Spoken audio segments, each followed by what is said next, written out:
Il y a ceux qui ne veulent pas entrer par la porte étroite,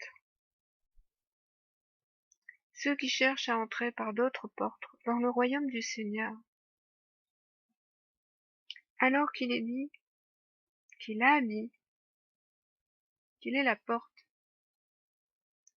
Il a dit aussi que larges et spacieux sont les chemins qui mènent à la perdition, et que beaucoup entreront par là.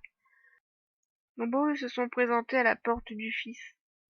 Et effectivement, ils ont vu que la porte était étroite, si étroite, qu'ils n'ont pas eu le courage d'y entrer. Parce que Satan leur a proposé juste à côté une porte large, spacieuse et grande ouverte. Et ils ont choisi la facilité. Ils se sont dit, mais pourquoi est-ce que je donnerais du mal à entrer par cette petite fente, puisque là, à côté, j'ai une porte toute grande et large ouverte devant moi. C'est la séduction. Et certains ont pris la mauvaise porte. C'est que le Seigneur a essayé de me montrer aujourd'hui.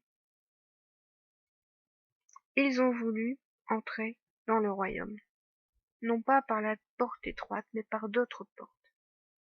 Si la porte étroite est un homme, c'est-à-dire Yeshua fait homme, sachez que les autres portes par lesquelles vous êtes entrés sont aussi des hommes. Car si Yeshua est la porte et qu'il est l'enseignement, les autres portes par lesquelles vous êtes entrés sont d'autres enseignements, donnés par d'autres hommes, car il n'y a qu'un seul homme, qu'un seul enseignement, qu'une seule vérité, celle du Fils. C'est à la seule bouche du Fils que vous pouviez entrer dans le royaume de Dieu. Mais si vous êtes allé écouter la voix des étrangers, comme dit le Seigneur, si vous êtes allé à la bouche d'autres hommes pour entendre un autre enseignement que celui de votre Seigneur, alors vous avez choisi d'autres portes d'entrée, des portes vers la perdition. La porte en hébreu veut dire être relevé, être tiré de quelque chose, m'a relevé. Et c'est le Fils de Dieu qui nous relève de la mort. C'est lui qui nous a tirés de la mort à la vie. La porte veut également dire poteau, mes frères et sœurs. Et nous savons qu'il a été pendu au poteau, est-il dit dans certaines traductions. Parce que il fallait qu'il soit pendu au poteau. Le poteau, la mort, c'est l'entrée dans la vie éternelle, parce que c'est par la mort que nous entrons dans la vie éternelle. Et ce mot porte qui se dit Petra, en Strong 6607, veut également dire libéré, affranchi. Et nous voyons ici que ceux qui ont pris la bonne porte du Seigneur, la porte étroite, ont été libérés et affranchis du péché. Délier, se détacher veut dire ce mot dans lequel il prend racine. Et nous voyons que ceux qui ont justement emprunté d'autres portes, ceux-là ne sont pas libérés et n'ont pas été affranchis du péché. Ils sont toujours esclaves de leur péché. C'est à cela que le Fils me montre ceux qui ont pris la bonne porte et ceux qui ont pris les mauvaises,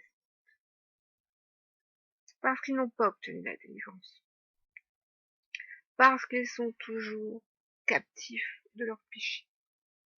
Et c'est incroyable que ce mot en hébreu, dans lequel il prend racine, veut également dire graver, être gravé, car nous savons également que Dieu nous marque de son sceau et de son nom parce que nous lui appartenons. Nous savons également que ce mot veut dire sculpter parce qu'il nous sculpte. Nous qui sommes le vase et lui le potier, selon l'utilisation qu'il souhaitera faire de nous, nous savons que c'est lui qui nous forme et qui nous a formés à travers notre nouvelle naissance pour être des créatures nouvelles. Nous voyons par tout ce processus et la parole qui nous révèle toutes ces choses, les caractéristiques, si je peux employer ce terme que je ne trouve pas très approprié, les fruits, dirait plutôt Yeshua, de ceux qui sont passés par la véritable porte. Ils ont été délivrés. Ils ont été affranchis de leurs péchés.